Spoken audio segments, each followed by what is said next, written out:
Thea, anak. Nay, nandito lang po ako. Thea, pakinggan mo ko. Alam kong napakabigat nito. Pero ikaw nang bahala kay Leo. Nay, ayaw ko po. Iwanan niyo po kami. Leo, anak, patawad. Pero hindi na kaya ni nanay. Nay, huwag na po kayong magsalita ng ganyan. Gagaling pa po kayo. Thea, pangako mo sa akin, halagaan mo si Leo. Ikaw na lang ang meron siya. Nanay, ayoko po. Ang gusto ko po kayo makasama. Na mahal ko kayo, mga anak ko.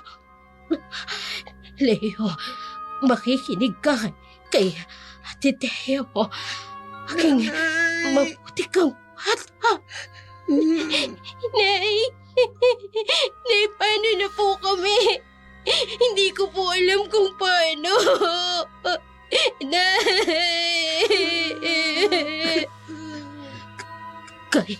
Kaya mo yun, anak. Malakas ka, katulad ng tatay mo.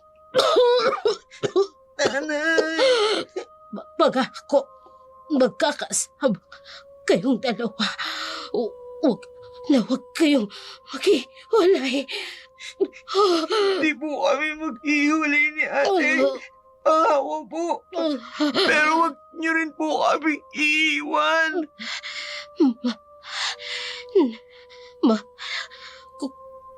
Kayo. Nanay! Nay! Nay!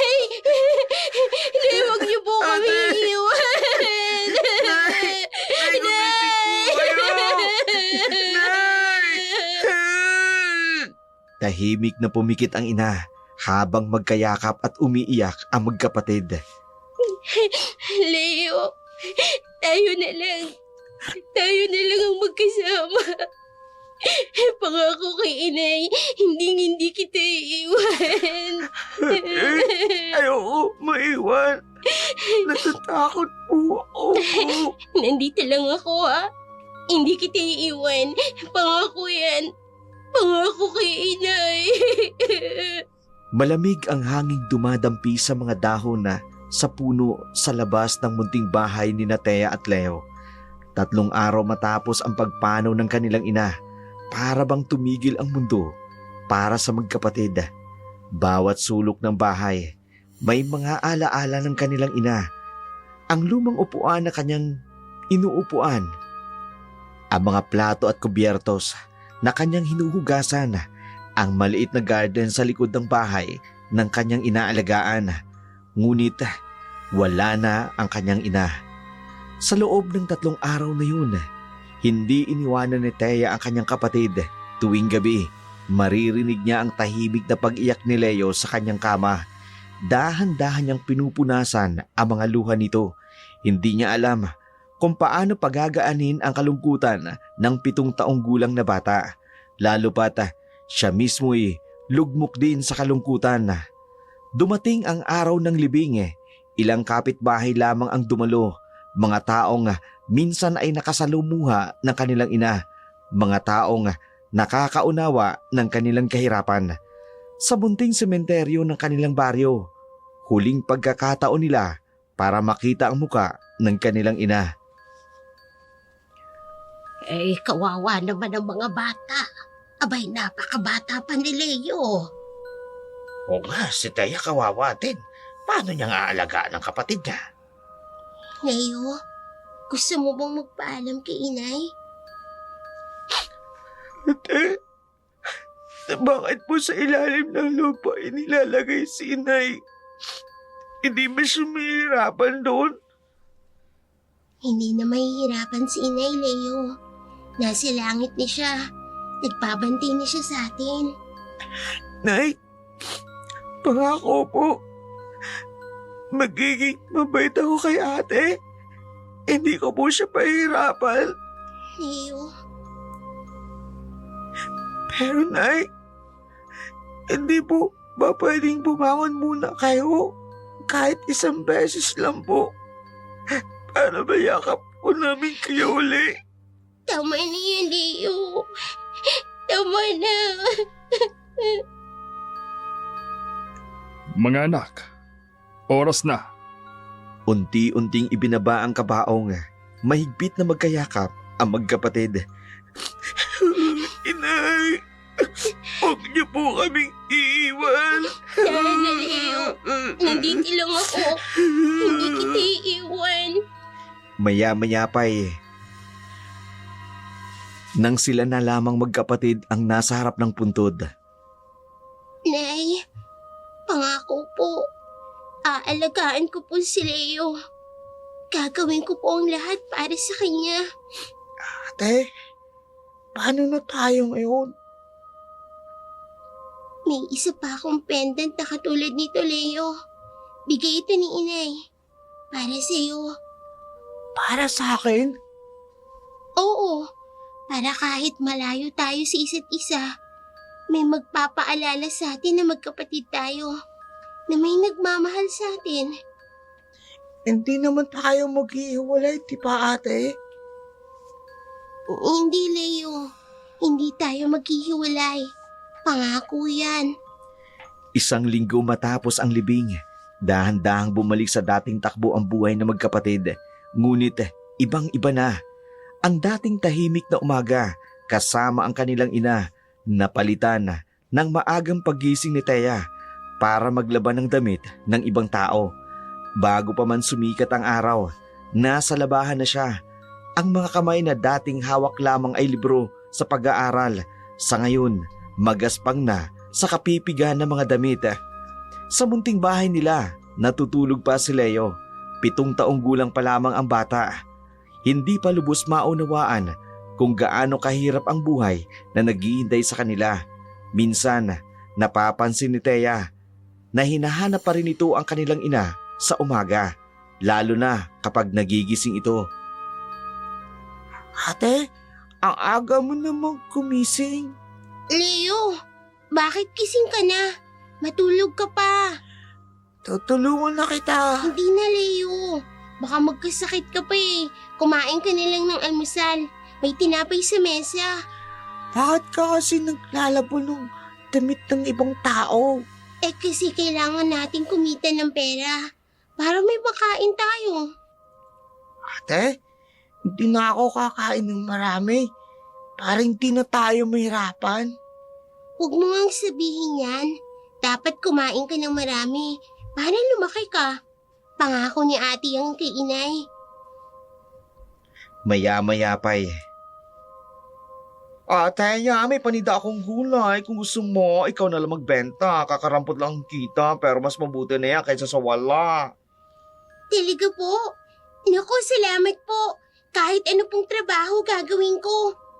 Naging masipag si Thea para lamang maitaguyod ang buhay nila magkapatid. Nang gabing yun sa kanilang bahay. Ate, hindi ka ba napapagod sa ginagawa mo? Hindi. Lalo na kapag nakikita kitang masaya at busog. Hindi ko na nga pala inubos yung paon kanina para may makain tayo. Leo, Nakikita ko kasi hindi ka kumakain ng marami para lang sa akin ng lahat ng perang pinaghirapan mo. hayaan mo. Kapag nakaipon tayo, papasok ka na ulit sa eskwela. Ayokong tumigil ka sa pag-aaral. Eh, ikaw, hindi ka na ba mag-aaral? Mas mahalaga ang pag-aaral mo, Leo. Ate, pagdating ng araw, ako naman yung magpapaaral sa'yo. Pangako yun. Tama na yan. Matulog ka na. Nang makatulog na si Leo, Nay, paano ko ba ito kakayanin? Ang hirap po. Pero hindi po ako susuko. Para po kay Leo, hindi ko po siya pababayaan. 2 buwan ang nakalipas mula nang magsimula si Thea sa kanyang mga trabaho. Kahit mahirap unti-unti nilang nakakayanan. May pagkain sa mesa, nakakapasok si Leo na pananatili ang munting bubong ng kanilang bahay. Ngunit isang gabi, habang mahimbing na natutulog si Leo, napansin ni Thea ang hindi karaniwang lakas ng hangin sa labas. Ang kalangitan nagiging maitim na maitim at ang hampas ng ulan sa bubong para bang wala ng katapusan. Thea! Leo! Lumabas na kayo! Bumabaha na! Leo? Leo! Leo, kumising ka! Leo! Ate, ano yun? Kailangan na nating umalis. Bumabaha na. Ate, natatakot ako. Huwag kang matakot. Nandito lang ako. Malakas ang bagyo! Kailangan na lumikas! Pagbukas ng pinto, tumambad ang malakas na ulan at hangin. Leo! Hawakan mo lang ang kamay ko, ah.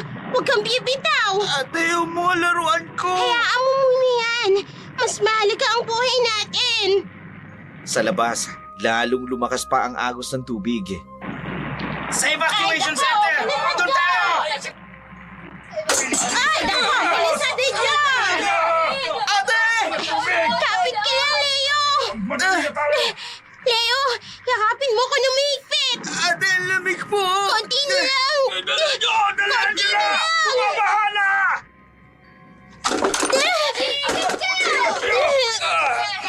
Dito kayo naman! Please! Ate, may dugo kayo. Wala to! Basta safe ka! Bilis na! Ay, Diyos ka! Lumalaki na ang baha! Taas ang baha!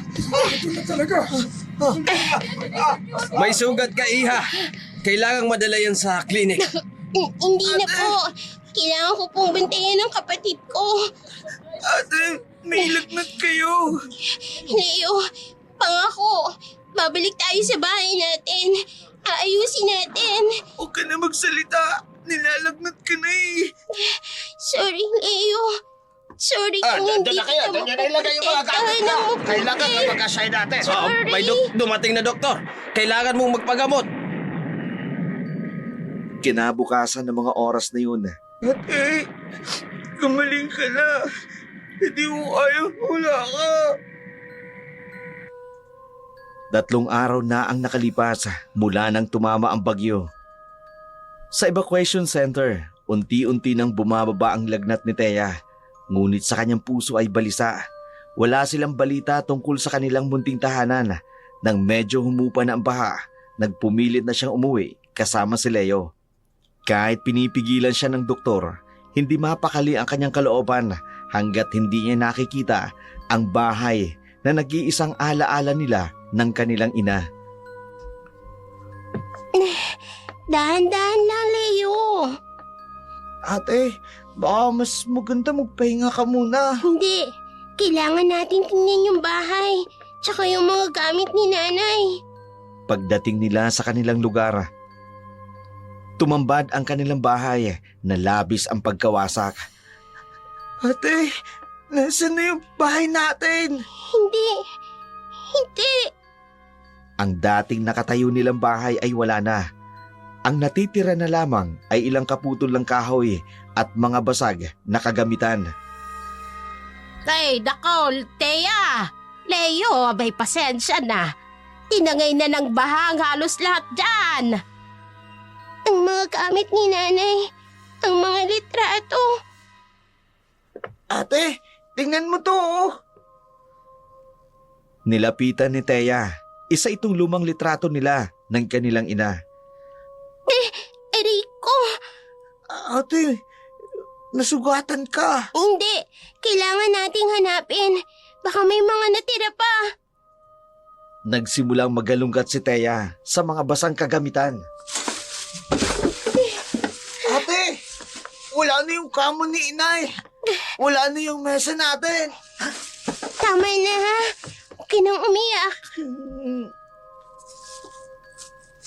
Thea, Nako, mahirap nang masalba ang mga gamit. Lahat ng bahay dito ay tinangay ng baha. Yung mga gamit mo sa school, paano ka na papasok niyan? Hindi na ako papasok. Para hindi ka na mahirapan. Hindi pwede yun. Nangako ako kay inay. Kailangan mong makapag-aral. Nako! Umulan uli! Bumalik na kayo sa evacuation center! Delikado pa rin dito! Dito kami lumaki. Dito namatay si nanay. Ate, umuulan na uli. Paano na tayo, Leo? Saan na tayo titira? Paano pa kita mapag-aaral? Ate, Hindi na tayo dapat dito. Halika na. ate, paano yung mga alaala natin kinanay? Nandito ang lahat ng alaala. Sa puso natin. Hindi yun matatangay ng baha, Leo. Nay, Dala niyo na! patawad po. Hindi ko naprotektahan ang bahay natin. Pero pangako, aalagaan ko po si Leo. Kahit saan man kami dalhin ng tadhana.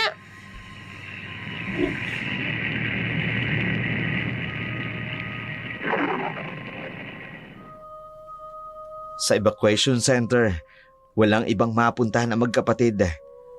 Ang dating lagnat ni Thea ay lalong lumala.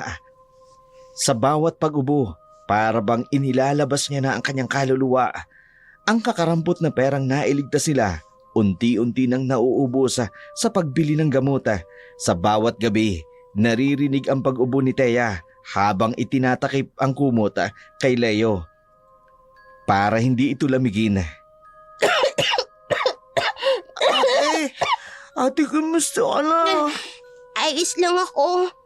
Bakit kising ka pa? Ate, ang init-init mo. Wala to. Matulog ka na. Kailangan nang dalhin sa ospital ang ate mo, Leo. Lumalala na ang pulmonya niya. Hospital po.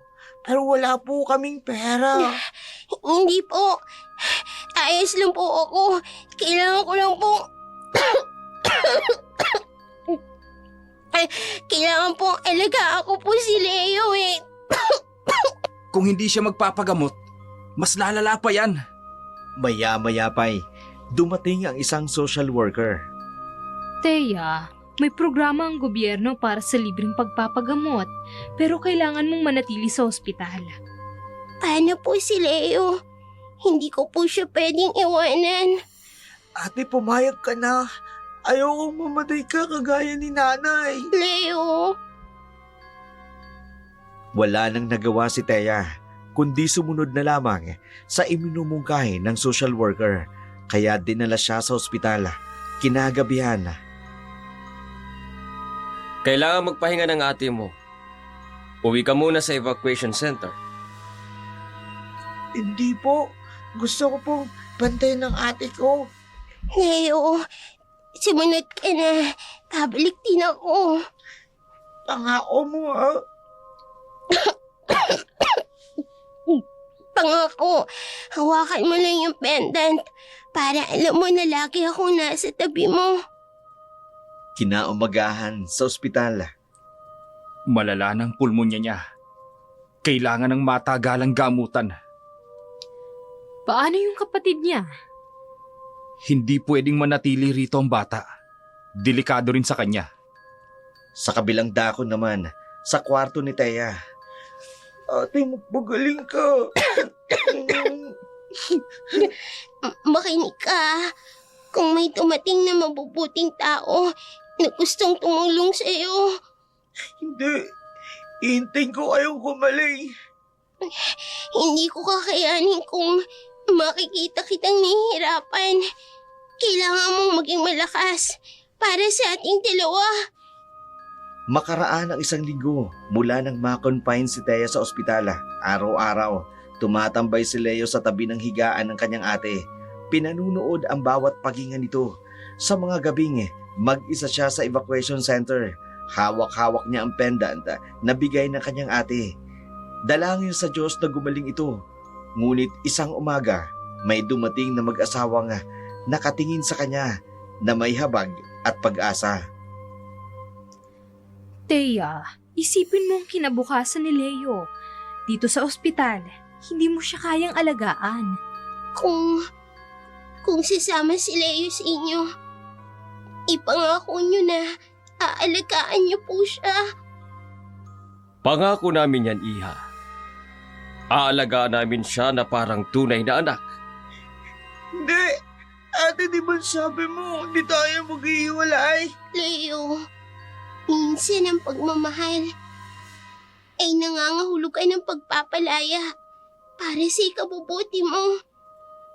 Leo, anak, hindi namin pinapalitan ng ate mo. Dagdag na pamilya lang. Maya-maya pa'y nang sila-sila na lamang ng social worker. Thea, ito ang pinakamabuting desisyon na ginawa mo. Mababantayan si Leo habang nagpapagaling ka. Pangako, babalik ako. Kapag kumaling na ako, kukunin ko po siya. Masakit man sa loob ni Thea ang mangyayari sa kanyang kapatid, pero inisip niya na lamang ang magiging kinabukasan nito. Kinagabihan ng oras na yun. Ate, hindi pa ba talaga pwedeng din lang ako sumama sa kanila? Leo, gusto kong makita kang lumaki na masaya, na hindi nagugutom. Pangako, susunod ako kapag kumaling na ako. Makalipas ang 3 araw, mula ng unang pagkikita nila na mag-asawang iyon, sa loob ng 3 araw na yun, araw-araw silang dumarating sa ospital. May mga dalang pagkain at regalo para kay Leo. Hindi mapakali si Leo sa paulit-ulit nilang pagdating, lalo na't napapansin niyang may kakaiba sa mga tingin sa kanya na para bang may hinahanap at may itinatago. Ate, bakit ganun sila? Sino? Yung mag-aampot sa akin. Araw-araw silang pumupunta rito. Tapos parang may hinahanap sila sa akin. Baka naman gusto ko lang talaga nilang makilala.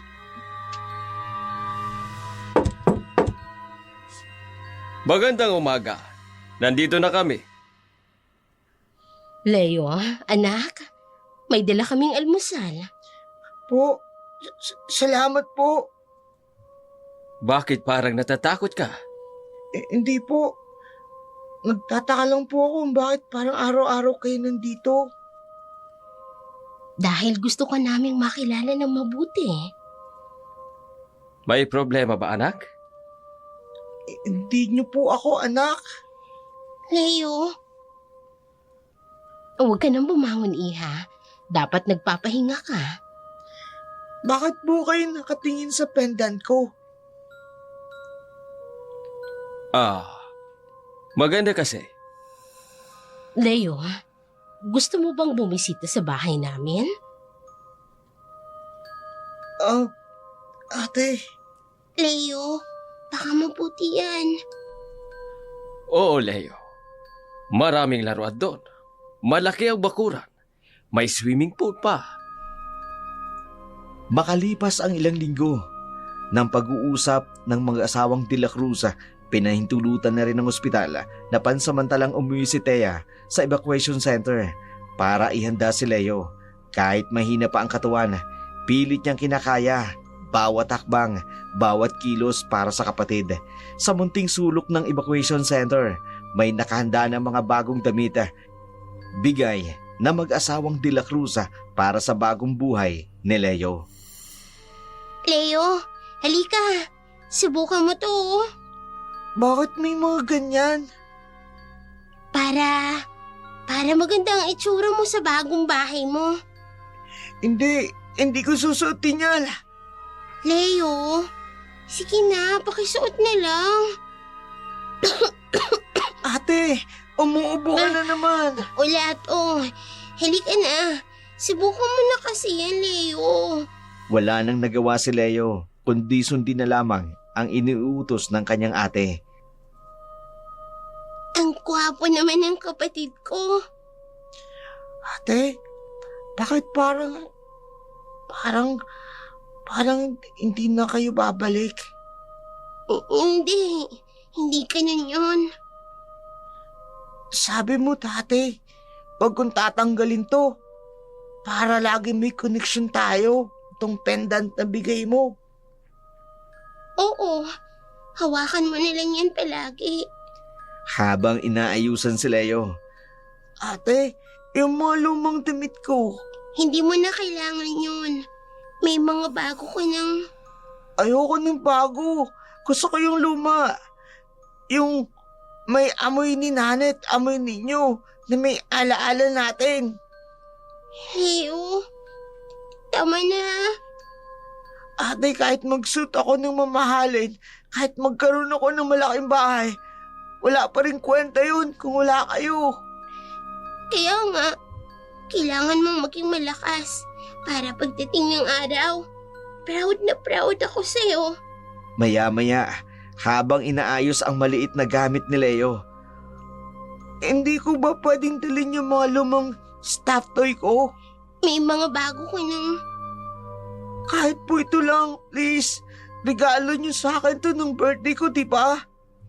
Sige, dalhin mo. Maulan ang umaga nang maglakad ang magkapatid patungo sa terminal. Hindi alam ni Leo kung bakit sila pumunta roon. Ang alam lamang niya, may importante silang pupuntahan. Mahigpit ang kapit niya sa kamay ng kanyang ate na kahit mahina pa, pinipilit ang sarili na maglakad sa bawat hakbang ni Thea. Ang bigata, hindi lang sa kanyang katawan, kundi pati na rin ang kanyang kalooban. Ate, bakit tayo nandito? May darating na importanteng tao. Sino? Yung mag-asawang laging bumibisita sa ospital? Leo, umupo ka na muna dito. Ate, namumutla ka. Bakit mo hinawakan ng pendant na bigay mo sa akin? Nakikita mo ba tong bato? Kanet ito. Kapag pinagmasdan mo, parang may apoy sa loob. Ngayon ko lang napansin. Parang magic. Alam mo, may magic nga ito. Talaga, ate? Oo, kapag nilulungkot ka, kapag namimiss mo ko, hawakan mo lang to. Teka, bakit parang namamaalam ka? Leo, pakinggan mo mabuti ha.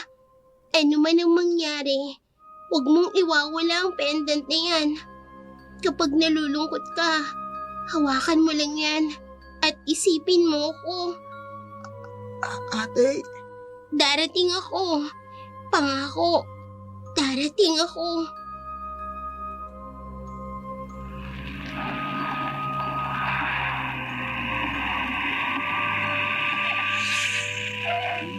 Leo, tandaan mo, mahal na mahal kita. ate, bakit ganito? Teka, anong... Patawad. Patawad kung hindi ko kayang alagaan ka ng maayos. Ate, hindi. Ate, wag mo ko iiwan. Para sa'yo din to. Para sa kinabukasan mo. Hindi, ayoko. Sabi mo walang iwanan. Babalik ako. Susundan kita. Pero sa ngayon, kailangan mo munang sumama sa kanila. Halika na, Leo. Ate! Ate, please, huwag mo kong ibibigay sa kanila. Hawakan mo lang yung pendant at mararamdaman mo ko. Nandiyan lang ako, Leo. Laging nasa tabi mo. Halika na. Ate! Ayoko! Ayoko po sumama sa inyo! Ate! Ate, huwag mo ko iwan sa kanila!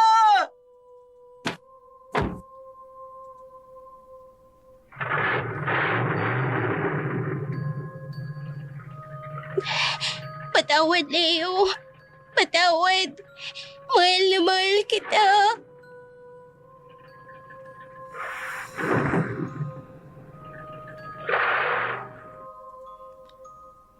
Pagkatapos umalis ng sasakyan, nanatiling nakatayo si Thea sa bus terminal, nakatitig sa direksyon na pinanggagalingan ng kotse. Ang luha ay patuloy na umaago sa kanyang mga pisngi. Hinawakan niya ang pendant na nakasabit sa kanyang leeg, kapareho ng ibinigay niya kay Leo. Pagpasensyahan mo na ako, Leo. Para sa ikabubuti mo ito. Bulong niya sa hangin. Sa mga sumunod na araw, abalang-abala si Thea sa paghahanap ng trabaho. Kahit mahirap, kailangan niyang pagsikapan para sa araw-araw dahil nais siyang balikan si Leo. Tuwing gabi, tinitingnan niya ang larawan nilang magkapatid. Subalit, sa maliit na karinderiya ni Aling Minda, may nakasabit na lumang TV sa sulok. Nagpapahinga si Thea matapos maglinis ang tindahan nang biglang tumigil ang palabasa para sa breaking news. Isang malagim na insidente ang naganap kagabi sa mababang tulay. Ayon sa mga saksi, pinagbabaril ang isang itim na SUV na pagmamayari ng kilalang pag-asawang De La Cruz. Base sa report ng PNP, May nahulog sa aksidente sa ilog ng mababang sasakyan tulay. kasama ang mag-asawa at ang kanilang 7 taong gulang na ampong anak. Ayon kay Police Chief Garcia, natagpuan na ang mga bangkay ng mag-asawa. Subalit, hanggang ngayon ay patuloy pa rin ang paghahanap sa batang kasama nila. Hindi! Hindi! Thea, anong nangyayari sa'yo, Kinumpirma ng mga anak? pulis na ang bata ay si Leo de la Cruz, nakakaampun pa lamang ng mag-asawa noong nakaraang linggo. Hindi! Si Leo! Patuloy Ang ang kapatid search and ko! rescue Diyos operation ko! sa ilog. Yung At kapatid ayon mo sa yun. diving team, Yan! Yung kotseng yan! Yun ang kumuha kay Leo! Leo! Thea, sandali! Sa labas ng karinderiya, tumakbo si Thea sa kalsada. Hindi alintana ang mga sasakyang dumaraan. Thea! Delikado! Kailangan kong puntahan si Leo! Baka buhay pa siya! Ano nangyayari? Yung kapatid ni Thea, Mare! Yung nasa TV! Napalood si Thea sa gitna ng kalsada. Hinawakan ang pendant sa kanyang liig. Leo! Sabi ko sa'yo, dadating ako eh. Hindi dapat kita pinabayaan. Hindi dapat. Lumapit si Aling Minda at ang bakla. Tinakay si Thea paalis ng kalsada. Tama na, anak! Halika na! Pangako ko po sa kanya. Babalikan ko siya. Pangako. Sa TV, sa loob ng karinderiya, patuloy ang pagbabalita habang ipinapakita ang rescue operation sa ilog. 2 araw matapos ang balita sa loob ng barong-barong ni Thea. Thea, nandyan ka ba? Tahimik sa loob ng bahay. Nakaupo si Thea sa sulok, nakatitig sa kawalan. Sa kanyang mga kamay, mahigpit ang hawak sa kanyang pendant. Abay, ganyan pa rin siya. Hindi pa rin kumakain. Oo, Mare. Mula nung mapanood niya yung balita, parang nawala na sa sarili. Abay, kawawa naman. Paano ba natin yan matutulungan? Lumapit si Aling Minda kay Thea. May dalang mainit na sabaw. Anak, kumain ka na. Gumawa ako ng mainit na sabaw. Hindi umimik si Thea. Nakatitig lang sa pendant. Teya, anak. Ay, kausapin mo naman kami. Naghihintay siya. Ano? Sino ang naghihintay? Si Leo. Sabi ko dadating ako. Naghihintay siya. Ay, Mare, parang hindi na maganda to. Kailangan kong pumunta sa terminal. Baka nandun anak. siya. Walang terminal. Hindi. Ka lang. Nandun Ano si ba, Leo. anak? Naghihintay siya. Sabi ko babalikan ko siya. Nagpupumigla si Thea habang pinipigilan ng 2 matanda. Ay, Mare, tawagin mo na si Mang Berting. Tulungan tayo rito. Sige na. Ay, Teya. Sige, tatawagan ko. Leo. Leo, patawad. Patawad. Naglulupasay si Teya. Hindi malaman ang kanyang gagawin. Maya-maya pa'y dumating si Mang Berting, ang security guard ng barangay. Anong nangyari? Berting, tulungan mo kami. Si Taya kasi. Anong nangyari? Hawakan mo lang ito, Leo. Dadating ako. Kailangan na natin siyang dalhin sa ospital. Papaano? Wala siyang pera. Mag-ambagan na lang tayo. Kawawa naman ang bata. Habang pinag-uusapan ng mga kapitbahay kung paano tutulungan si Teya, patuloy siyang nakaupo sa sulok, paulit-ulit na bumubulong. Babalikan kita, Leo. Pangako, babalikan kita. Ang mga kapitbahay ay nagkatinginan, ramdam ang bigat at kalungkutan at kawalan ng pag-asa sa mata ni Teya. Sana talaga may magawa tayo. Oo nga, Mare. Abay, hindi natin pwedeng pabayaan na lang na ganito. Sa labas ng barong-barong, unti-unti nang lumulubog ang araw habang ang loob unti-unting nalulunod si Teya sa kanyang kalungkutan at pagkawala. Sa pag-agos ng panahon, mabilis na nangaglagas ang dahon sa tangkay ng panahon. Hindi alam ni Leo na sa araw ng aksidente, isang kamay ang humila sa kanya mula nang lumubog ang sasakyan. Si Mang Beron, isang mangingisda na nakakita sa pagkahulog ng kotse, ang naging tagapagligtas niya. Sa halip na ibalik sa mga otoridad ang batang walang malay tao, pinili niyang palakihin ito bilang kanyang sariling anak. Sa unang mga taon, madalas magising si Leo sa mga bangunguta, mga imahe ng tubig, putik at dugo. Ngunit mas madalas ang mukha ng kanyang ating si Teya, ang pendant na bigay nito sa kanya, hindi niya inaalis kahit kailan. Dumating ang araw, lumaki na si Leo. Simpleng pamumuhay, natuto siyang mangisda kasama si Mang Beron. Sumasama sa kanya sa gabing pangingisda. Unti-unting natutunan ang mga lihim sa dagat at ang dilim. Napansin ni Leo na may kakaibang nangyayari sa kanilang lugar.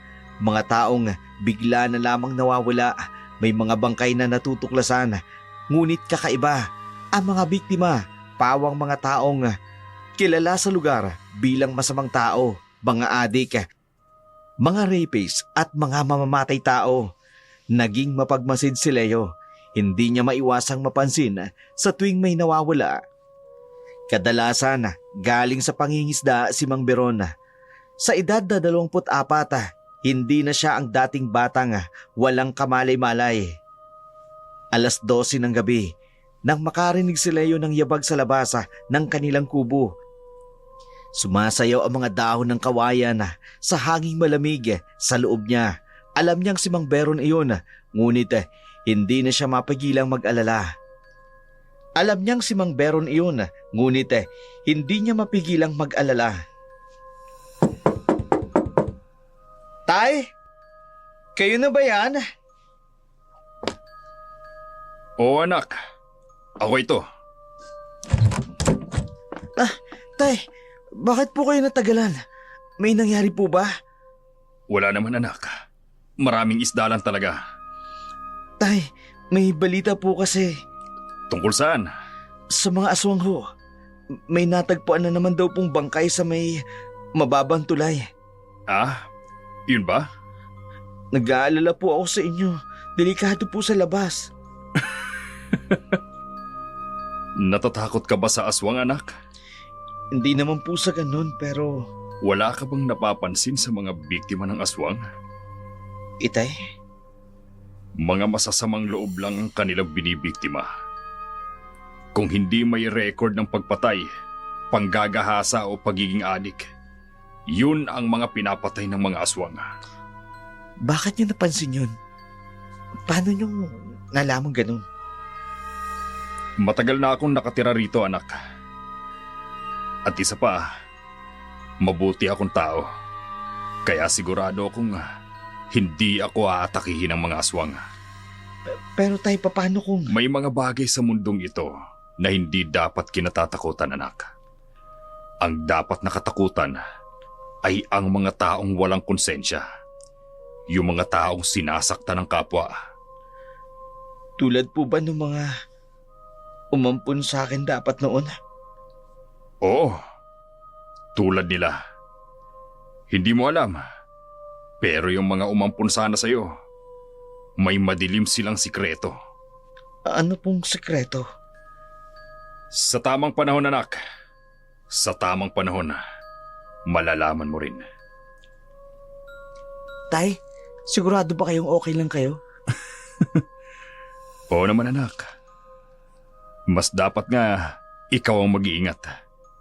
May mga bagay na mas delikado pa sa aswang. Ano yun? Ang makalimot sa kung sino ka at sa mga taong tunay na nagmamahal sa'yo. Hinawakan ni Leo ang pendant. Inalala ang muka ng kanyang ate. O siya, matulog ka na. Mahaba pang bukas. Kayo rin po.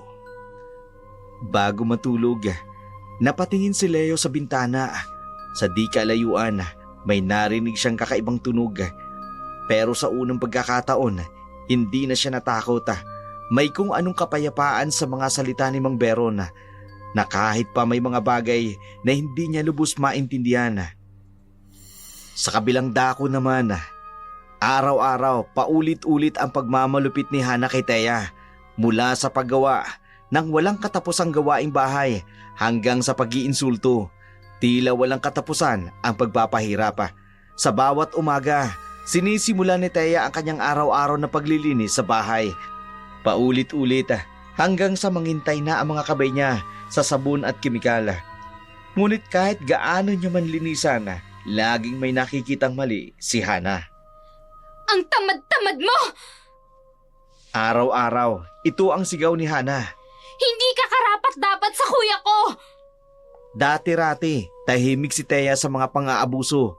Ngunit sa mga nakarang araw, may kakaibang pagbabago sa kanya. Para siyang kandilang unti-unting natutunaw hanggang sa wala nang matira. Kundi ang mitsang naghihintay na lamang na magliyab. Ano ba tong ginawa mo? Ito na yung malinis sa'yo, ha? Nililinis ko naman pong mabuti. Nilinis? Tingnan mo nga tong mga sulok, oh! Pati ang inodoro, tingnan mo! Biglang hinablot ni Hana ang buhok ni Thea. Akala mo siguro, Rico! pwede ka na magpabaya kasi asawa ka na ng kuya ko, no? Hindi po, nilinis ko naman talaga eh. Tingnan mo nga itong mabuti, oh! Ang dumi-dumi!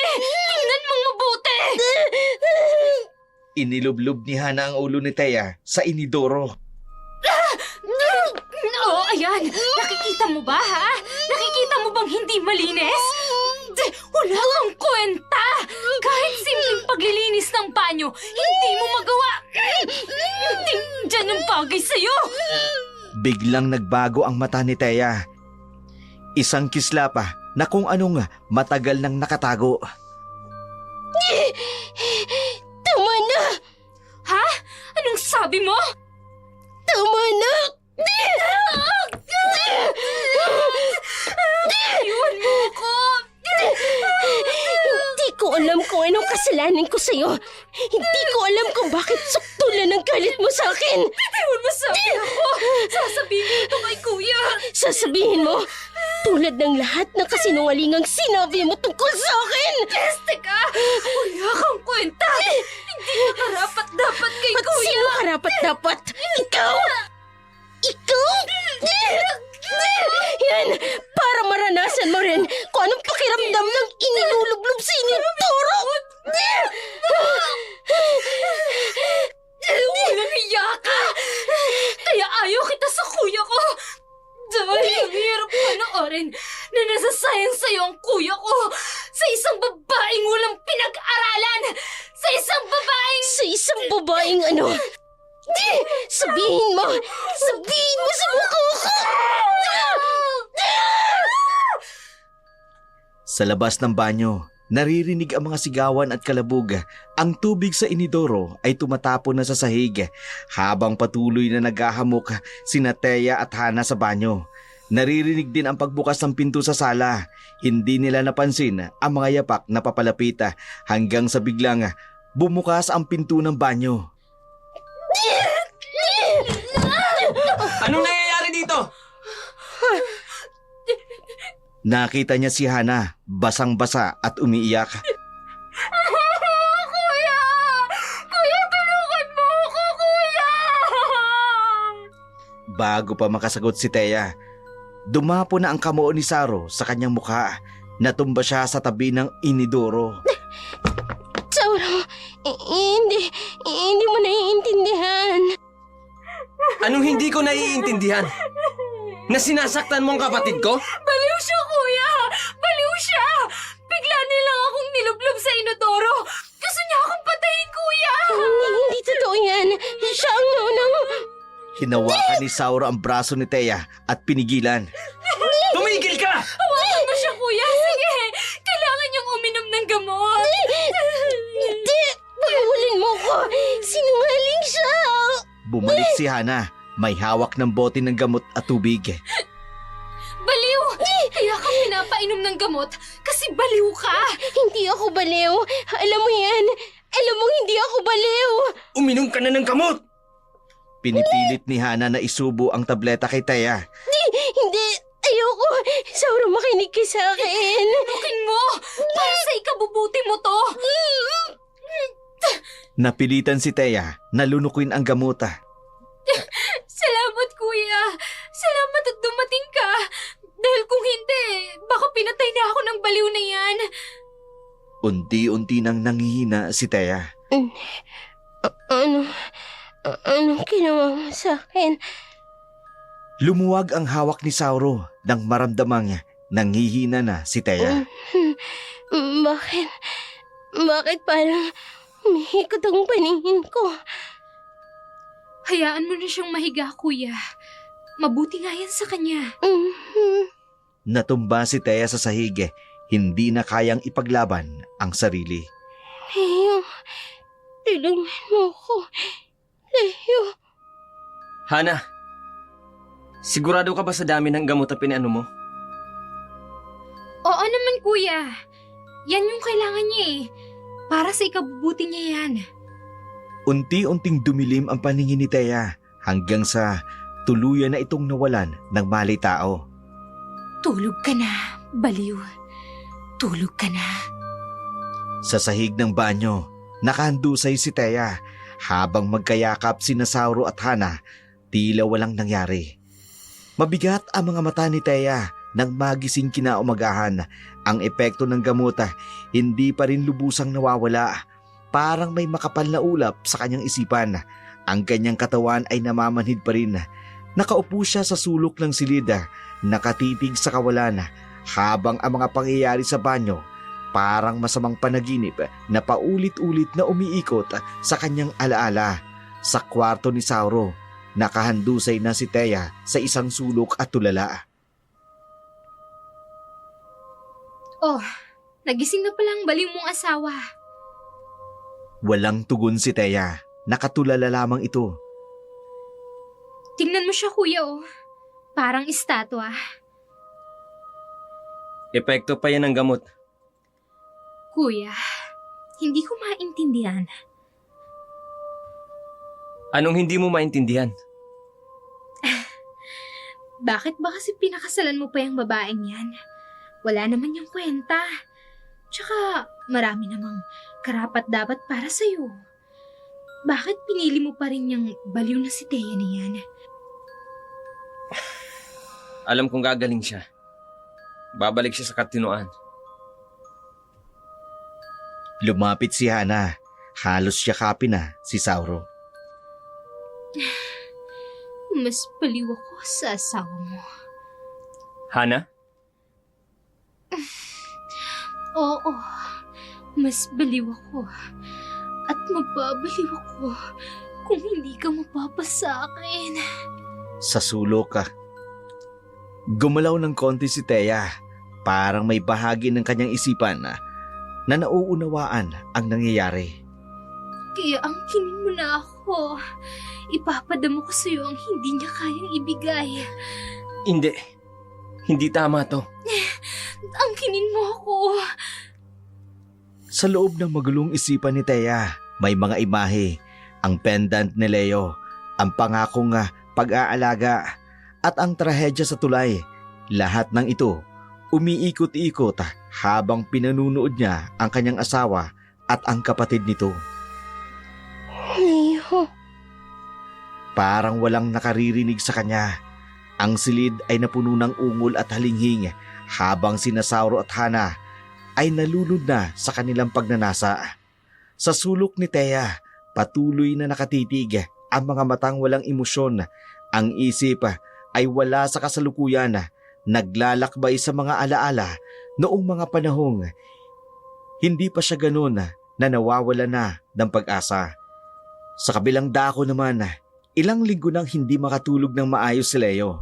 Sa tuwing maririnig niya ang mga kwento ng mga kapitbahay tungkol sa mga nawawalang tao, laging may kakaibang pakiramdam siyang bumabagabag sa kanya. Hindi niya maiwasang mapansin na ang pagkawala ay laging nangyayari tuwing mga gabing wala si Mang Beron sa bahay. Hating gabi, madilim ang kwarto ni Leo, tanging mahinang liwanag ng buwan ang pumapasok sa bintana. Ngayong gabi, kailangan ko malaman na biglang may kalabog sa kusina. Punyeta! Dahan-dahang bumangon si Leo, lumapit sa pinto ng kanyang kwarto. Hindi ka na makakaalis nang hindi ko malalaman. Sumilip si Leo sa pinto. Nakita si Mang Beron na nagmamadaling magbihis ng itim na damit. Mabilis. Dapat mabilis. Biglang may malakas na kalabog sa labas ng bahay. Napatingin si Mang Beron sa bintana. Leo, anak. Gising ka ba? May problema ba, Itay? Wala. Wala. Matulog ka na ulit, anak. May kailangan na akong gawin. Pero gabing-gabi na ho. Importante to, anak. Huwag ka mag-alala. Lock mo lang yung pintuan. Umalis si Mang Beron. Naghintay si Leo ng ilang segundo. Alam ko may tinatago ka, Itay. Ngayong gabi, kailangan malaman ko kung ano yun. Mabilis na nagbihis si Leo. Sinuot niya ang itim na jacket na bigay sa kanya ni Mang Beron noong nakaraang Pasko. Ate, patawad. Alam kong ipinangako ko sa'yo na magiging mabuting anak ako. Pero kailangang malaman ko ang totoo. Lumabas si Leo ng bahay. Ang gabing dating tahimik, ngayon puno ng kakaibang ingay. May mga kaluskos ng dahon, huni ng mga ibon sa di tamang oras at ang mahinang yapak ni Mang Beron sa malayo. Bakit ba sa tuwing may mawawala, laging nasa labas ka? Sinundan ni Leo si Mang Beron. Gumapang sa dilim, bawat takbang ay maingat, tulad ng turo ng kanyang matanda tungkol sa pangingisda sa gabi.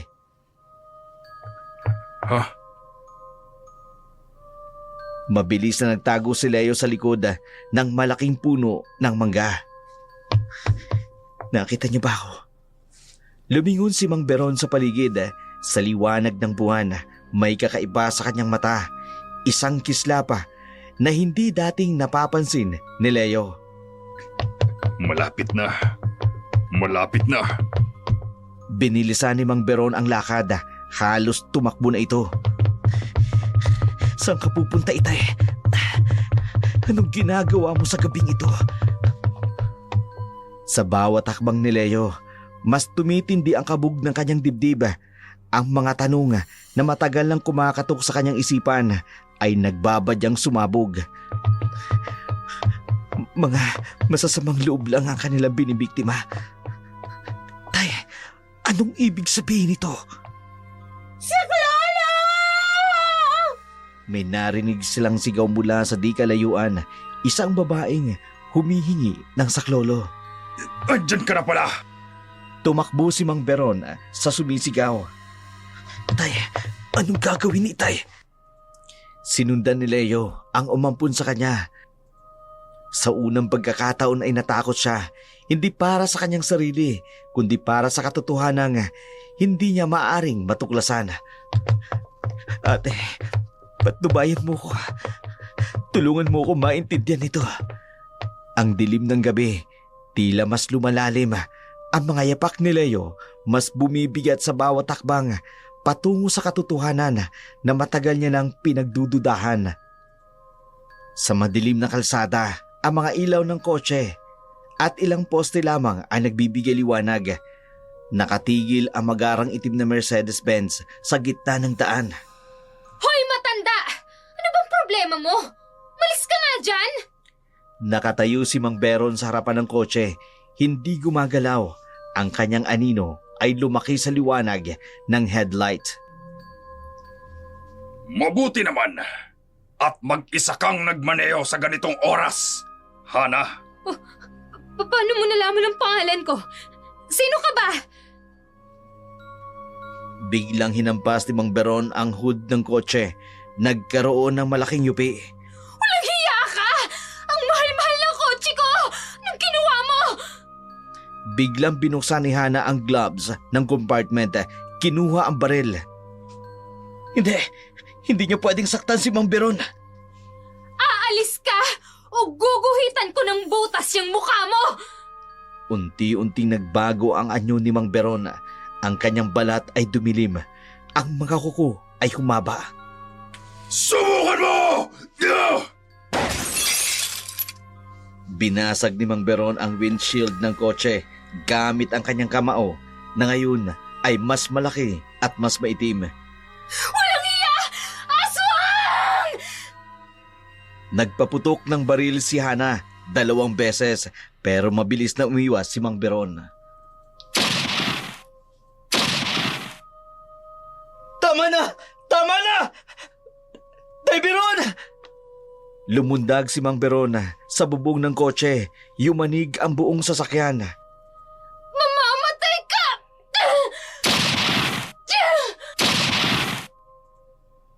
Mang Beron! Mag-ingat kayo! Tinamaan si Mang Beron sa dibdib pero hindi siya natumba. Leo! Takbo na! Takbo! Hindi! Hindi! Imposible! Biglang may paparating na sasakyan sa di kalayuan. Dali! Bago pa may makakita! Hinila ni Mang Beron si Leo.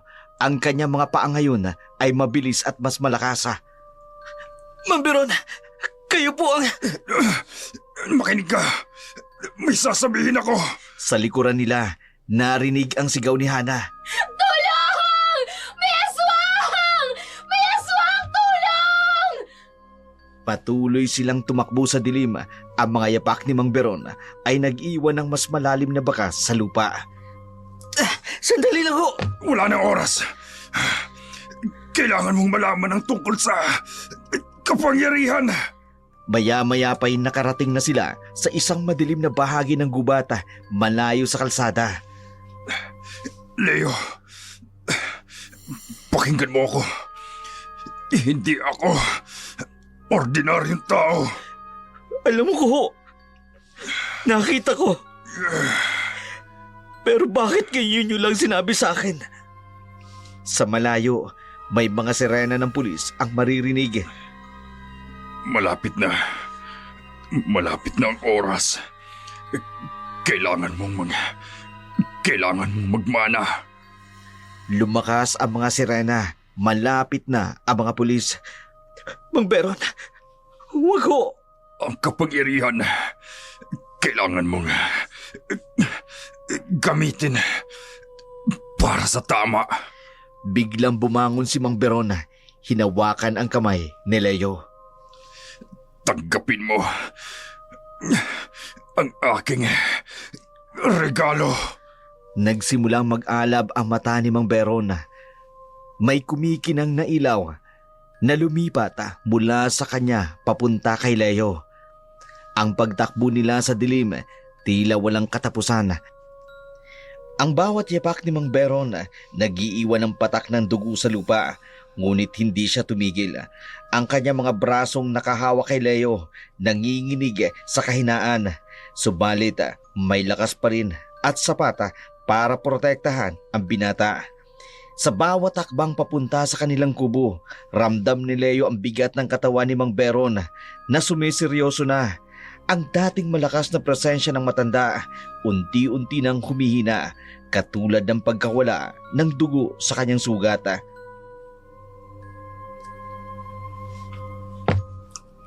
Leo, tulungan mo ako makaupo. Daan-daan lang ho. Kailangan nating gamutin yung sugat nyo. Hindi na mahalaga ang sugat na ito. Paano naman pong hindi mahalaga?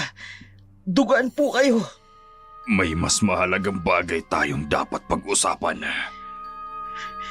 Siguro nga. Bakit yung ginawa yun?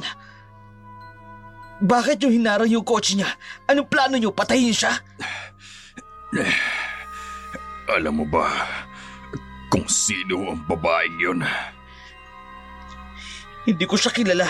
Pero bakit galit kayo sa kanya? Hindi mo alam ang kasalanan niya. Ang mga kasamaan niya.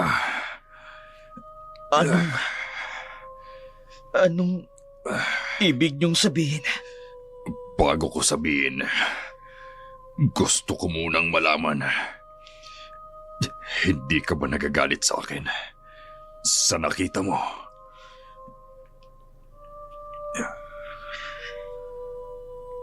Matapos kong matuklasan, wala naman akong dapat na ikagalit. Dahil utang ko sa inyo ang buhay ko. Kung hindi niyo ako sinagip, nang mahulog ang sinasakyan na mag-aampon sa akin noon sa ilog, matagal lang pinagpiyasahan ng mga isda ang aking katawan. Salamat. Salamat at nauunawaan mo ko. Subalit, pwede ko bang malaman kung bakit ganun na lamang ang galit mo sa babaeng yun? Maldita ang babaeng yun. Nasubaybayan ko kung paano niya ginagawan ng kahayupan ang asawa ng kapatid niya. Sinasamantala niyang kahinaan nito. Ano? May babae. Asawa ng kapatid niya. Araw-araw kong nakikita kung paano siya inaapi. Kung paano siya pinahihirapan. Pero Chong, bakit hindi na lang kayo humingi ng tulong sa mga pulis? Hindi ganun kasimple. May mga bagay na hindi kayang lutasin ng batas ng tao. Ay, ano pong gusto niyong gawin ko? Makikiusap sana ako sa'yo. Bago mo hanapin ang ate mo, pwede bang tulungan mo muna ang babaeng inaapi niya at ng kapatid niya? Paano niyo na lamang may hinahanap akong ate? Matagal na kitang binabantayan, Leo. Mas matagal pa sa alam mo. Tay Beron, May papangako mo ba? oo. Para sa inyo gagawin ko. Mabuti.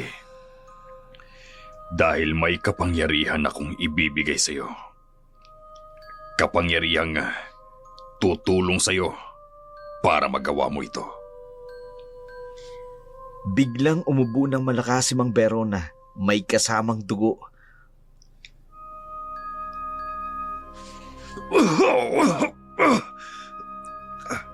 Tay Beron, kailangan madala kayo sa ospital. Hindi na. Makinig ka, Leo.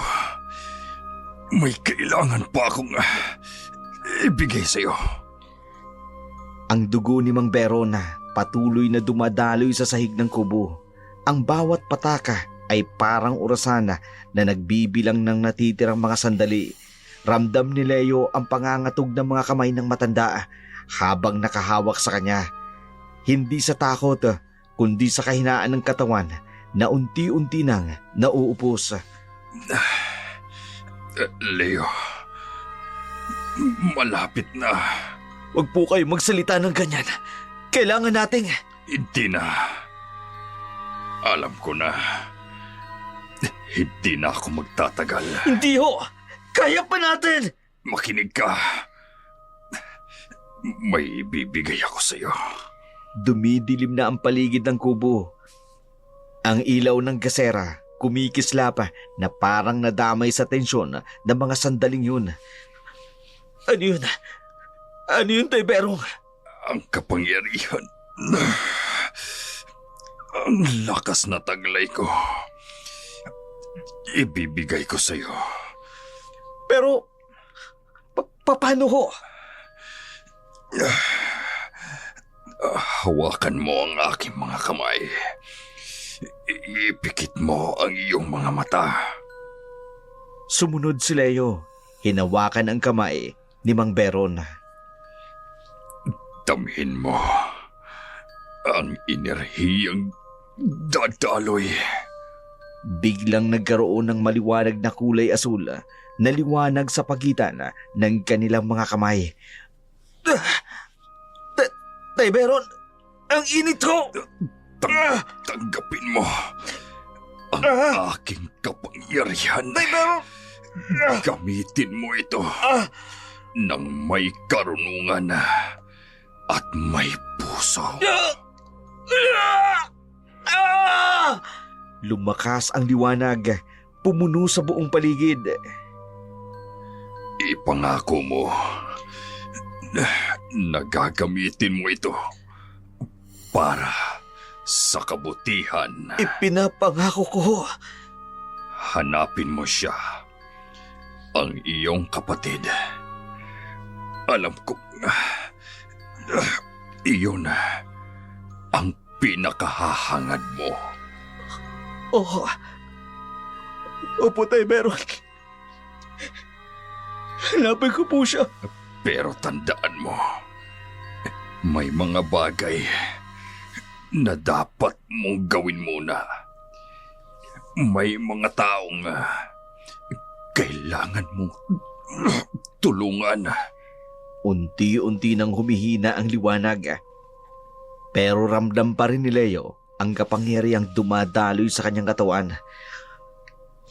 Nararamdaman ko ang lakas.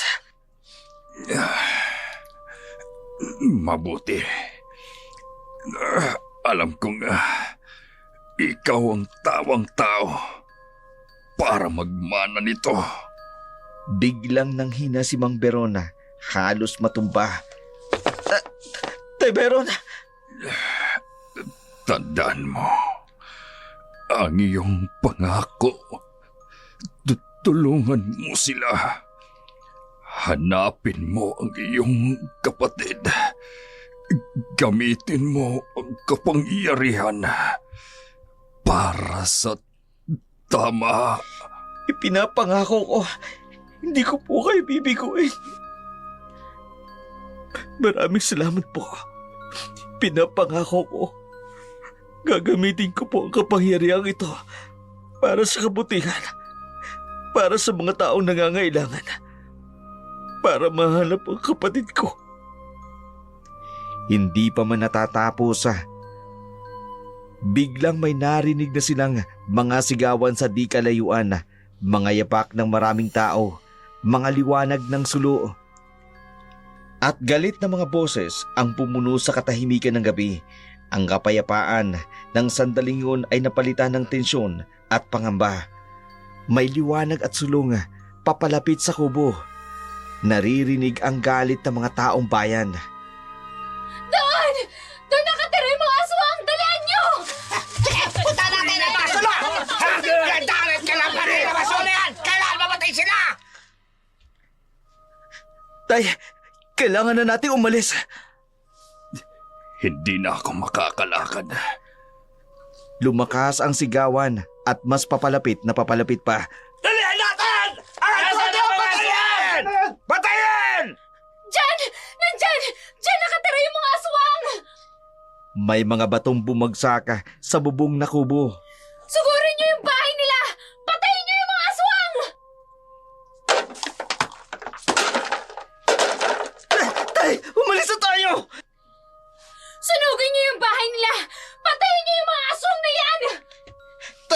Tay!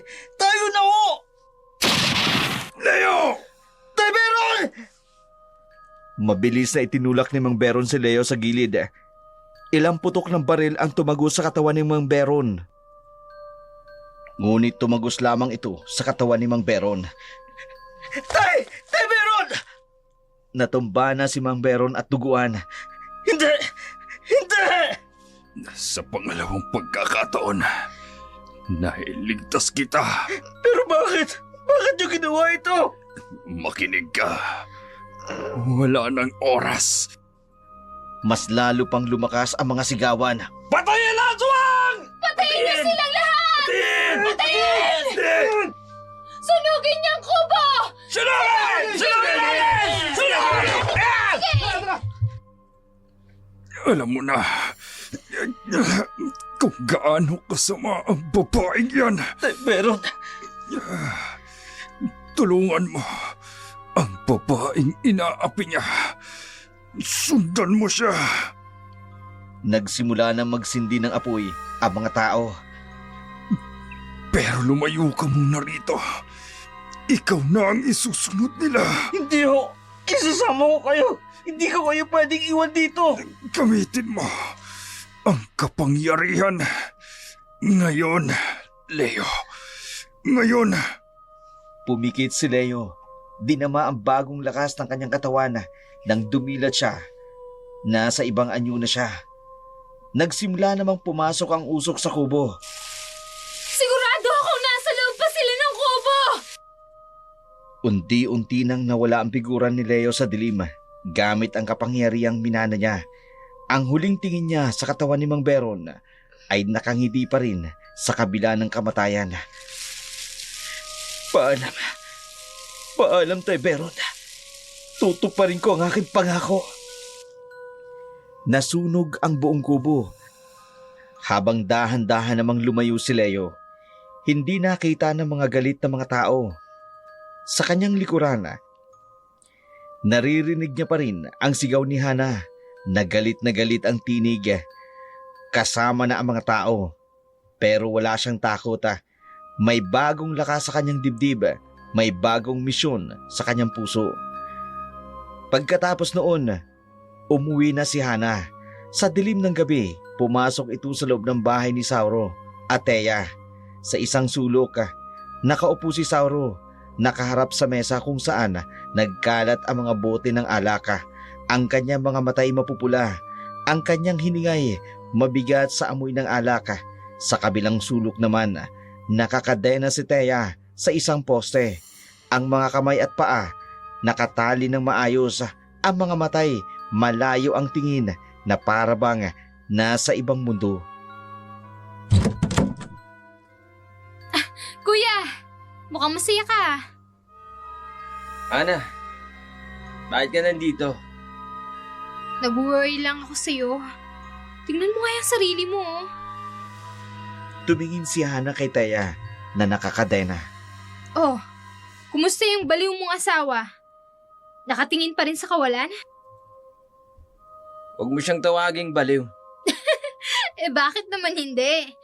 Tingnan mo nga yung sarili mo. Nalulunod ka na sa alak dahil sa kanya. Lumapit si Hana kay Thea.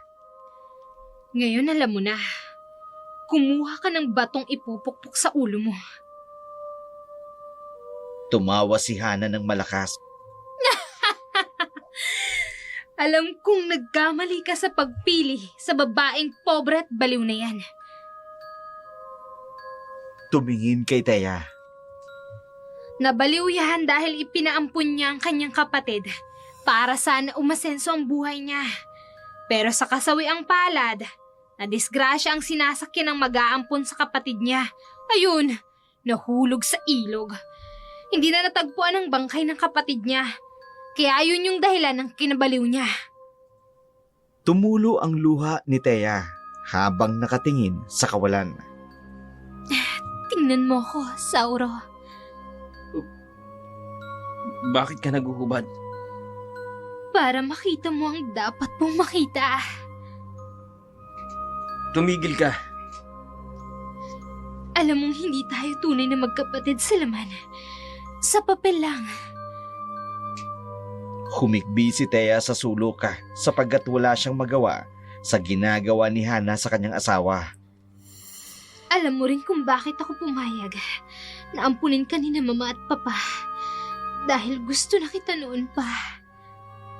Lumapit ito kay Sauro. Ito rin yung dahilan kung bakit ako hindi humihiwalay sa inyo. Dahil hanggang ngayon, hindi ako papayag na mapunta ka lang sa baliw na yan. Mas baliw ka pa sa asawa ko. Oo, mas baliw ako. At mababaliw ako kung hindi ka mapapasakin. Mas lalo pa itong lumapit kay Sauro. Kaya angkinin mo ako. Ipapadamo ko sa'yo ang hindi niya kayang ibigay. Angkinin mo ako, Sauro. Tumulo ang luha ni Thea habang pinanunood ang eksena. Unti-unting bumibigay si Sauro sa tukso ni Hana. Leo, patawad. Hindi kita naprotektahan. Hindi kita nahanap. Natapos ang eksena sa hikbi ni Thea habang ang kanyang asawa nahuhulog sa tukso ng babaeng nagkukunwaring kapatid. Sa dilim ng gabi, sumapit si Leo sa bahay kung saan sinabi ni Mang Verona na makikita niya ang babaeng kailangan niyang tulungan. Maingat siyang lumapit gamit ang kapangyarihang minana niya nang hindi siya napapansin. Ang bahay ay tahimik pero ramdam niya ang bigata at kalungkutang nakabalot dito. Dahan-dahan siyang pumasok sa loob. Sa liwanag ng buwan na pumapasok sa bintana, nakita niya ang isang babaeng nakaupo sa sulok, nakakadena. Ang babaeng ito ay payata, nangihina, pero may kung anong pamilyar sa kanya. At doon niya nakita ang pendant sa liig ng babae, kaparehas ng pendant na matagal niyang iniingatan. Hindi maaari ito. Lumapit si Leo at nanginginig. Ate! Napaangat ng tingin si Thea, pero parang malayo ang tinatanaw. Ang pendant! Ang pendant na yan! Hinawakan ni Teo ang sarili niyang pendant. Ate, ako ito. Si Leo. Unti-unting nag-focus ang tingin ni Thea kay Leo. Leo, Oo, ate, ako ito. Ang kapatid mo. hindi maaari. Patay ka na. Patay ka na. Hindi ate, buhay ako. Sinagip ako. Tinignan ni Thea ang pendant ni Leo. Ang pendant. Ang pendant na bigay ko. Oo, ate. Hindi ko pa ito hinuhubad kahit kailan. Dahan-dahang inabot ni Thea ang pendant. Leo! Leo! Buhay ka! Leo! Ate, anong ginawa nila sa'yo? Bakit ka nakakatena?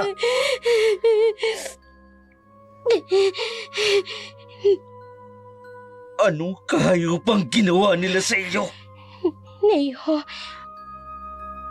ang bahay namin, Anong tungkol sa bahay ninyo? tinumihan nila.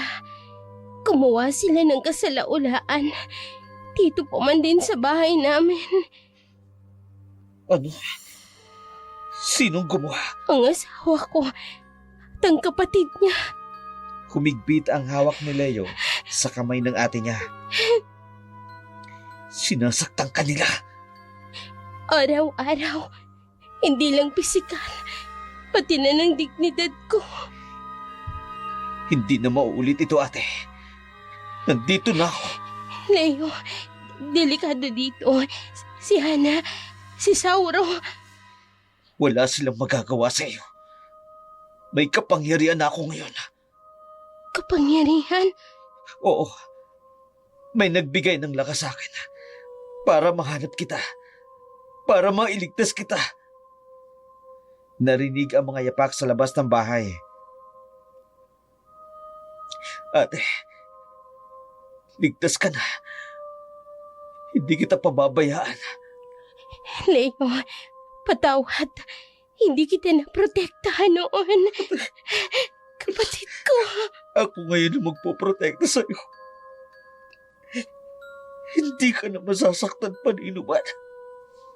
Matapos makita ang kalagayan ng kanyang ate, umapoy ang galit sa dibdib ni Leo. Dala ang kapangyarihang minana niya kay Mang Beron.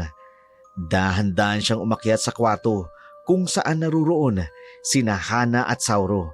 Ang bawat takbang niya, puno ng galit at determinasyon. Sa loob ng kwarto, narinig niya ang mga halakhak at ungol ng dalawang taong walang pakundangan sa kanilang ginagawa.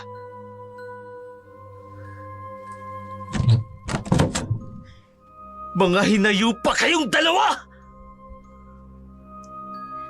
Sino ka? Paano ka nakapasok dito? Asawa ka ng kapatid ko!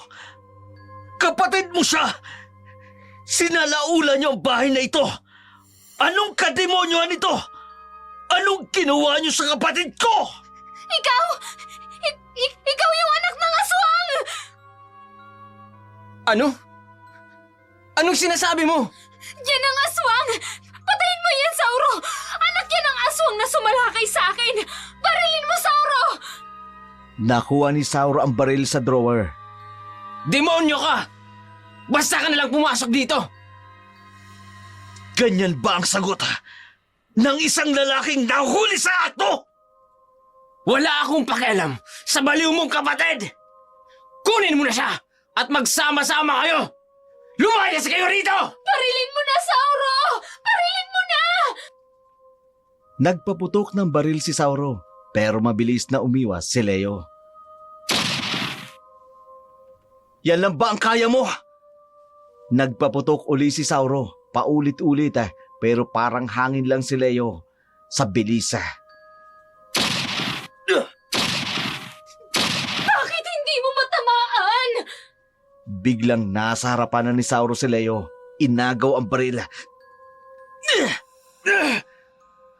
Ngayon, tingnan natin kung sino ang tunay na demonyo! Unti-unting nagbago ang anyo ni Leo. Ang kanyang mga mata ay naging mapula. Ang kanyang mga balata ay dumilim. Hindi! Aswang ka nga! Ano ka ba talaga? Pagbabayaran niyo ang pagsalaula niyo sa kapatid ko! Kapatid mo pala ang baliw na yan! Hindi lang pala siya baliw! Aswang pa siya! Sa lahat ng taong nakilala ko, kayo ang mas asal demonyo! Mas masaol pa kayo sa aming mga aswang! Lumapit si Leo. Mas nakatatakot pa ang anyo. Ikaw ang dahilan kung bakit namatay ang taong nag-alaga sa akin. Ang nagbigay sa akin ng bagong buhay. Kaya pagbabayaran mo ang lahat ng ito! Nanginginig sa takot ang magkapatid na magkayaka pa. Tumakbo kayo! Tumakas kayo!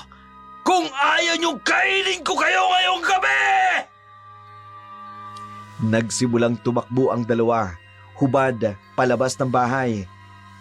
Tingnan natin kung makatatagal kayo sa katatakbo! Habang tumatakbo, walang pakialam sa kanilang kahubaran. Tangi ang takot sa aswang lamang ang nasa kanilang isipan. Si Leo, tahimik na sumusunod sa kanila. Pinanunood ang mga taong dati mapang-api, ngayon ay natatakot at nawawala na ng dignidad. Sa kalsada, madaling araw, may ilang taong nasa labas ng bahay.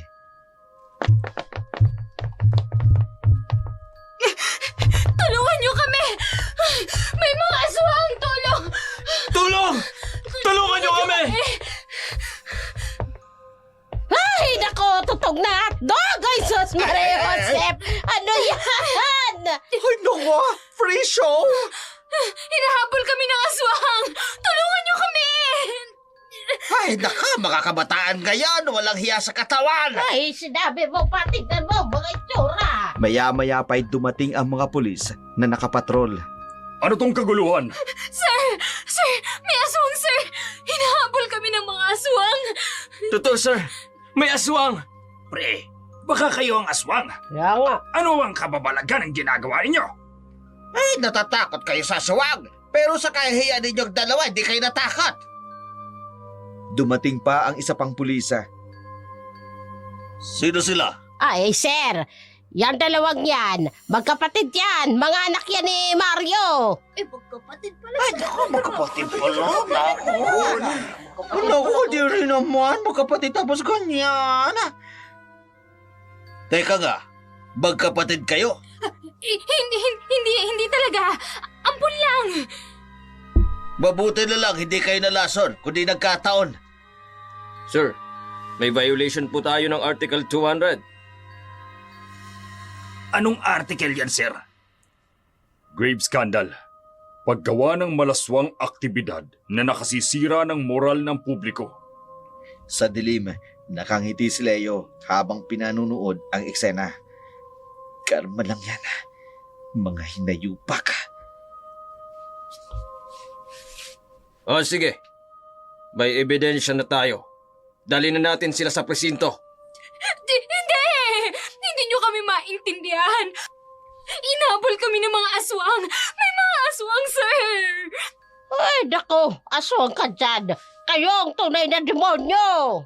Dinampot ng mga pulis ang magkapatid. May karapatan kayong manahimik. Anumang sabihin ninyo ay maaaring gamitin laban sa inyo sa korte. Tinakpan ang kahubaran ng dalawa at pinusasan ito. Hana, ano tong ginawa natin? Shut up! Malahimik ka dyan! Isinakay na sa mobil ang magkapatid.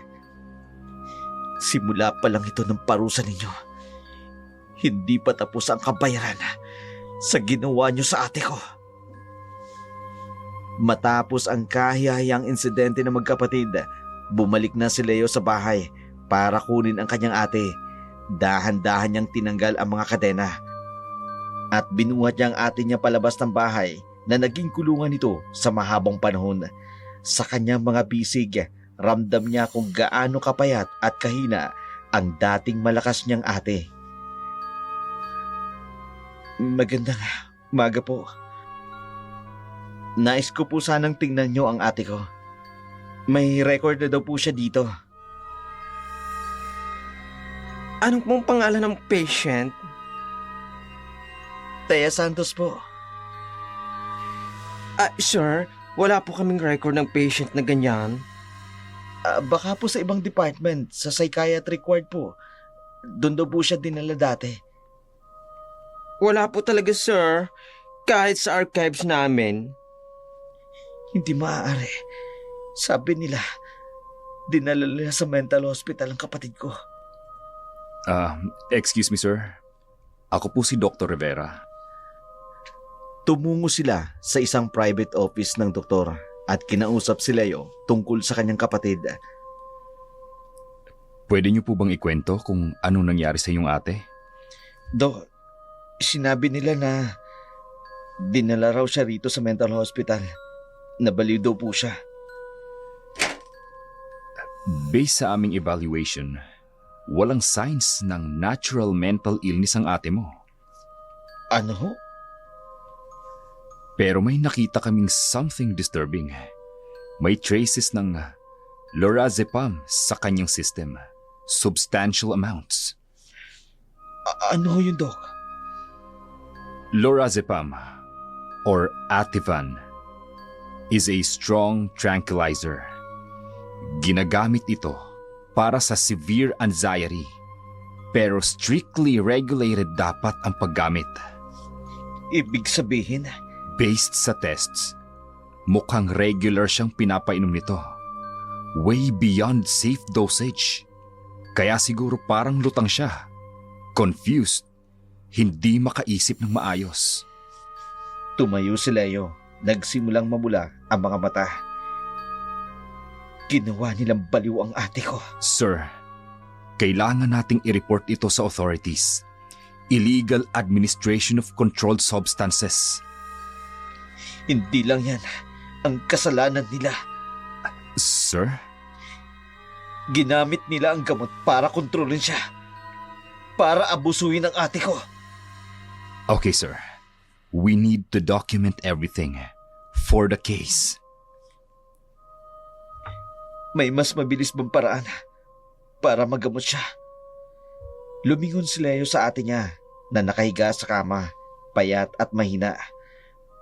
Akala ko, tapos ng parusa sa iyo. Hindi pa pala. Hindi pa sapat ang nangyari sa kanila. Lumabas si Leo sa ospital.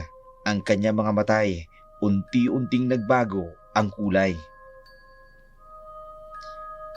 Lalo ka na, Hana.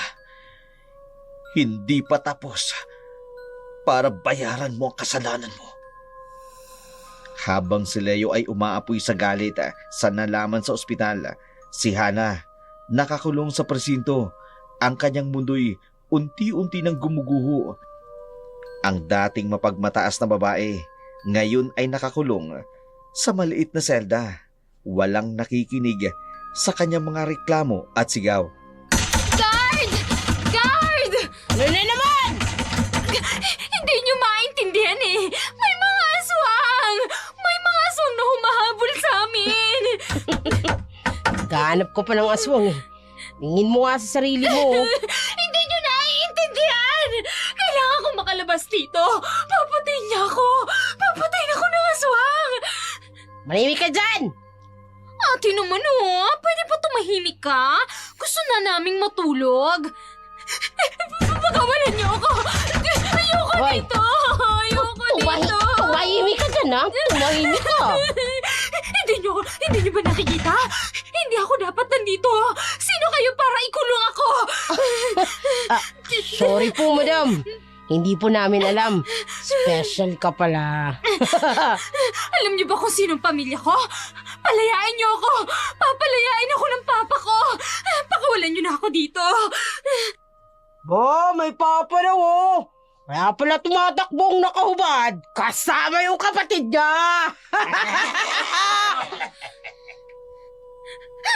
Manahimik ka! Shut up! Shut up kayong lahat!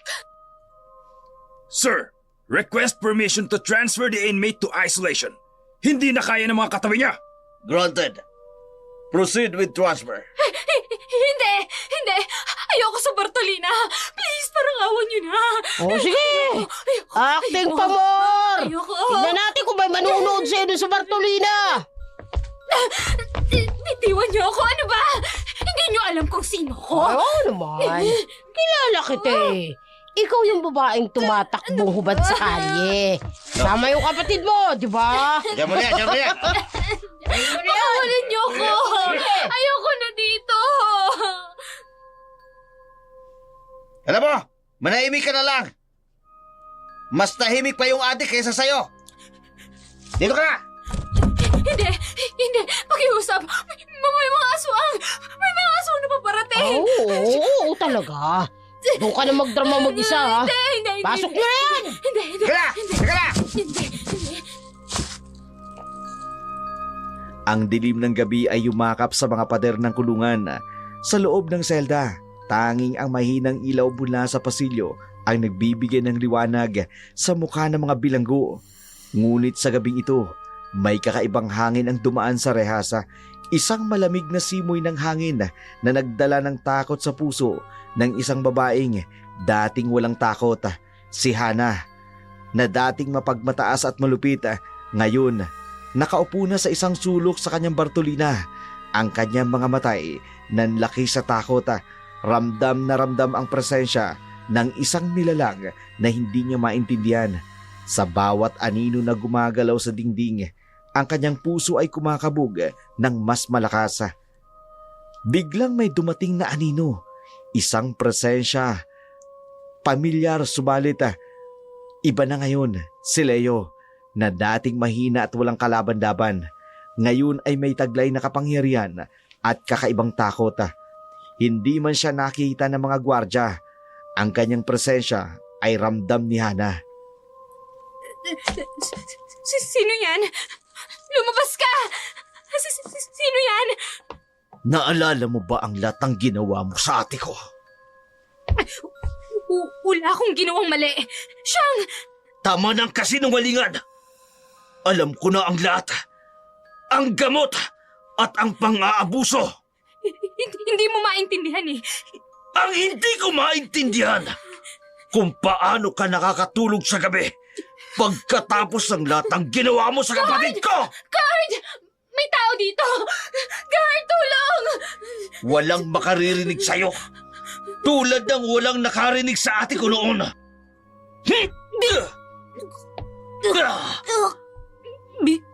Bitiwan mo ako. Bitiwan mo. Aswang ka. Aswang, ikaw ang tunay na halimaw dito, Hana. Ikaw ang sumira ng buhay ng ate ko. Hindi ko sinasadya. Natatakot lang ako. Natakot sa ano? Na mas mahalin ni Sauro ang ate ko kesa sa'yo! Biglang may narinig ng mga yapak sa labas.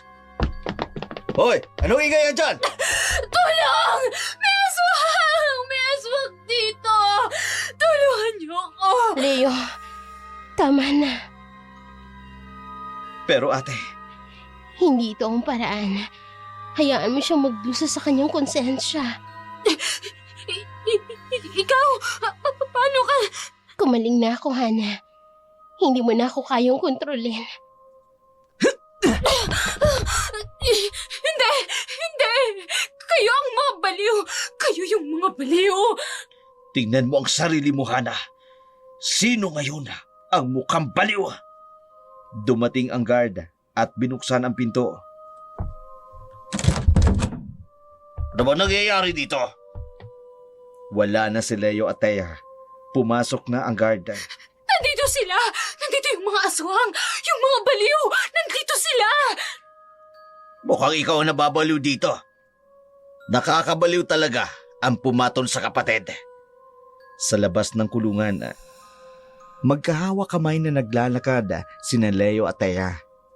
Ang pendant sa kanilang liig ay kumikinang sa liwanag ng buwan, simbolo ng kanilang muling pagtatagpo at ng hustisyang kanilang nakamit. Tapos na, ate. Tapos na. Tumango si Thea, ang kanyang mga matay puno ng luha. Hindi na ang kalungkutan, kundi ng kagalakan. Sa wakas, nakalaya na siya sa lahat ng sakit at kahirapan. Sa likod nila, patuloy pa ring naririnig ang mga sigaw ni Hana. Ngunit ito'y unti-unti nang nawawala sa hangin ng gabi, tulad ng lahat ng masamang alaala na dati bumagabag sa kanila. Sa pagdaan ng mga taon, unti-unti nang gumagaling ang mga sugat, hindi lang ang pisikala ng mga peklata, kundi pati na ang mga sugat sa puso at ng kaluluwa ng magkapatid. Si Thea, ang dating bihag ng sariling tahanan, ay muling natutong umiti at tumawa. Sa tulong ng therapy, walang sawang suporta ni Leo, natagpuan siyang muli nang may lakas na akala niya'y matagal nang nawala. Si Leo naman, ginamit ang kapangyarihang minana niya para tumulong sa mga naaapi.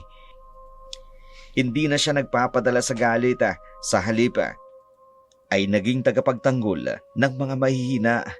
Ang mga aral ni Mang Beron tungkol sa paggamit ng kapangyarihan para sa kabutihan ay naging gabay ng kanyang mga hakbang. Ate, kumusta ang tulog mo? Mahimbing. Unang beses sa matagal na panahon. Masaya ako at nakikita kayong nakangiti uli. Dahil sa iyo, Leo, binigyan mo ko ng dahilan para mabuhay ulit. Napansin ni Leo ang diary sa mesa. Nagsusulat ka ng diary? Oo, pero ngayon, masaya na ang mga kwento. Hindi na tungkol sa sakit. Sa foundation na kanilang itinatag, may mga babaeng dumating para humingi ng tulong. Natatakot po ako. Hindi ko po alam kung paano po ako magsisimula ulit. Naiintindihan kita. Ako rin, dating ganyan. Pero tingnan mo ako ngayon. Hindi kayo nag-iisa. May mga taong handang tumulong. Sa garden ng foundation kung saan may mga halaman at bulaklak. Alam mo, Leo, ang mga bulaklak nito, parang tayo. Paano? Kahit ilang beses mong tapakan, kung bibigyan mo ng pangalawang pagkakataon, muling sisibol, mas maganda pa sa dati. Sa paglipas ng mga panahon, ang foundation nila ay naging sanctuary ng mga nawala ng pag-asa. Ang dating bahay na pinangyarihan ng kasamaan ay kanilang ginawang lugar ng pagbabagong buhay. Dito maraming kwento ng katatagan at pagbangon na buo. Sa isang therapy session, Hindi madali ang magpatawad, pero kailangan nating gawin ito. Hindi para sa kanila, kung hindi para sa ating mga sarili. Paano po kayo nagpatawad? Unti-unti, katulad ng paglalakad. Hindi mo kaagad malalakbay ang 1 milya. Magsisimula ka sa isang hakbang. at may kasama kang maglakad. Ang pinakadakilang tagumpay nila ay hindi ang paghihiganti sa mga nang samantala ng kanilang pagkatao, kundi ang pagbibigay ng bagong pag-asa sa mga nawalan nito. Ang dating kwento ng kalungkutan ay naging kwento ng pagmamahal at pagbabago. Isang patunay na ang pagmamahalan ng magkapatid kapag pinagtibay ng panahon at pagsubok ay hindi maaaring matinag kahit anumang unos. Leo, salamat Salamat para saan? sa pagbabalik, sa hindi pagsuko, at sa pagmamahal. Pangako natin to nun, di ba? Na walang iwanan. At tinupad natin yun. Sa pagbaba ng gabi, ang mga bituin ay kumikinang sa langit. Saksi ang kwento ng dalawang kaluluwa na nagtagumpay laban sa dilim. Hindi sa pamamagitan ng kapangyarihan, kundi sa pamamagitan ng pagmamahal at pag-unawa. Ang kanilang kwento naging inspirasyon sa maraming tao. Patunay lamang na ang pinakamadilim na gabi ay may katapusan din at ang bukang liwayway may bagong pag-asa na naghihintay.